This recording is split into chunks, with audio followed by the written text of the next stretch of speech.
Hey everybody, Chevy, nobody else's auto. Out wandering around the new yard today, checking out some more cool old irons. So thanks for stopping by. We hope you like it.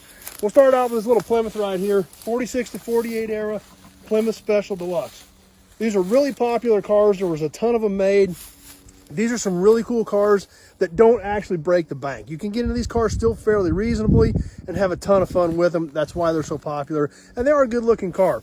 They had a big barry nose on them. You can see all the bars across them. Had a big presence to the front of them. This one's missing its badge, but it did say Plymouth right there on the front of it as well. Hood's missing off this car, but that does give us an opportunity to take a look inside, see the flathead 6-cylinder still in it. So these were nothing fancy. They were definitely no rocket ship, but they're fun old cruisers that, like I said, you can have a ton of fun with some of these cars without breaking the bank, and that's kind of where these Plymouths fall. Great looking cars, suicide type doors, and just a lot of cool stuff in them. We take a peek inside of this one.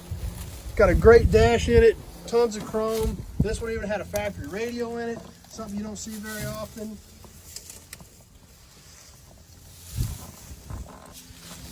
As we come around the back, these had almost kind of a fastback body style.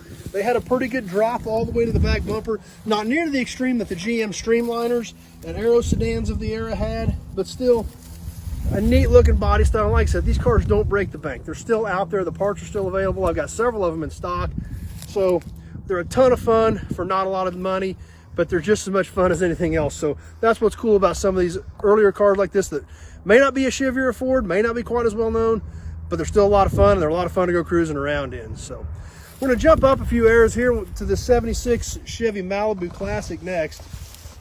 This car is just a 4-door, but a lot of good stuff on it. Obviously the hood's seen better days, but the rest of the front clip is still here, which obviously is the same as a 2-door on a lot of that stuff. Really unique body style on these mid-70s GM 4-doors. I always thought it was so unique the way the windows came here and curved down to meet at the B pillar. Very unique design. Can't really think of anything else that really reminds me of that, but the 73 to 77 era GM A bodies all had that design on the 4-doors. Come around the back windows broke out, but everything on the back is still here. We even still see the dealer nameplate on the trunk of this car from Manweiler's in Hoisington. That's literally about 8 miles from here.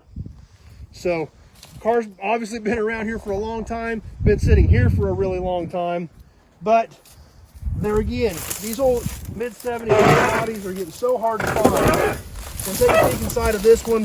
It's missing the dash bezel, but the rest of it is all still pretty much there.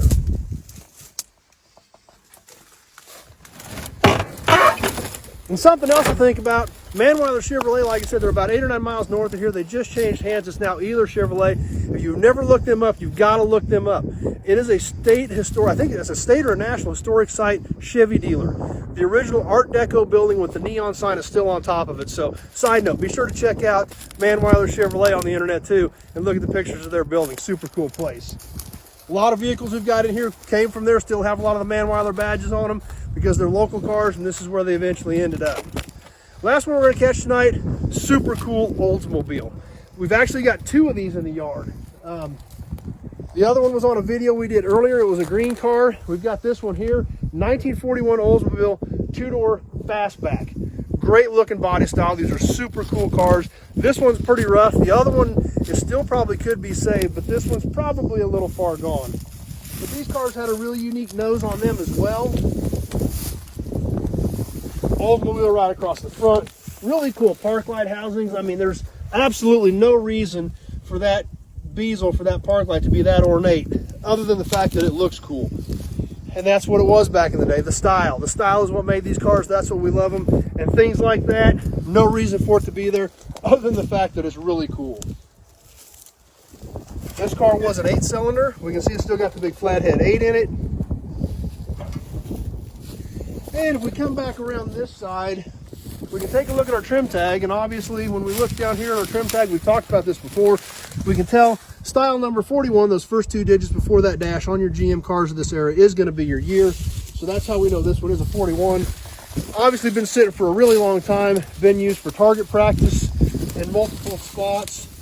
Apparently when it was for sale before, maybe before it ended up in here, they just painted best offer on the door although they incorrectly identified it as a 48 Olds right here. So if anybody's building a rat rod out of one of these, that would be a pretty cool door that already says best offer on it, full of bullet holes. That'd be a pretty unique piece. Or I mean, maybe somebody wanted to build a rat rod out of this body, because the majority of the body is still here, and that's something to work with. And as we come around the back of this thing, just this super great fastback torpedo style back on this car. You know, Chevrolet called them an aero sedan, Pontiac called them a streamliner. You know, lots of different terms for this, but such a great looking car. I mean, literally from the windshield, the top of the windshield, this roof line does not end until it hits the back bumper. But such a great profile on these cars. This car does still have a lot of its trim on it, and they're just a neat looking car. When we get over here to the side, you can really see the profile of that roof line, and it just goes forever. But so unique and so cool and so different. Nothing like we could ever even fathom seeing today on this style, with all this chrome and all this trim to accentuate that roof line like that. So really neat piece. This car does still have a lot of the dash pieces in it as well too.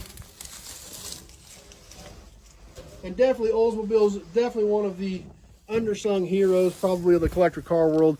Oldsmobile had some great designs, some super cool cars. They just really never got the credit that a lot of the Chevys and Buicks and Pontiacs got. But obviously great designs, great styling, and neat cars. They just never really got the credit for it. So I've always personally liked them. Love seeing cars like this, and it's just great stuff and really cool. So anyway, hope you liked it. That's what we've got for you tonight. Hope you enjoyed checking this stuff out. Still lots more cool stuff to see here in the new yard. Plus, going to be bringing some stuff from my main yard as I integrate this inventory into what I've got. Started getting this stuff in groups, and it's going to be a big chore, but it's a ton of cool stuff, and having fun doing it. So anyway, thanks for stopping by tonight. I really appreciate you spending a few minutes out of your evening to hang out with me. If you're on Facebook, please share the video with your friends. Invite them to come over, like the page, and so they can hang out with us, keep up with all the new videos as they come out. If you're on YouTube, please subscribe to my channel. Check out all my other videos. Everything I do on here is old car stuff.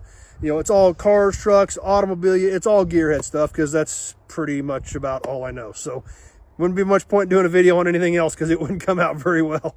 So, but anyway, having a lot of fun doing these. But if you guys weren't stopping by, hanging out with us, it wouldn't be worth it. So I'm glad that you do, and it means a lot to me that you do, and we're having a lot of fun. So if you have specific questions about vehicles or parts, you have to call me. 620-786-4428. Having that quick conversation about your project, year, make, model, body style, the direction you're going with your build, the exact parts that you need, things like that, is what is so critical for me to have, so that I know if I may have something that might help you with your project. I've got to have all that information from you. That's why that phone call is so critical. So getting that information will help me see if I can help you. So as always, thanks for watching, everybody. I really appreciate it. And stay tuned. We'll see you soon on the next video.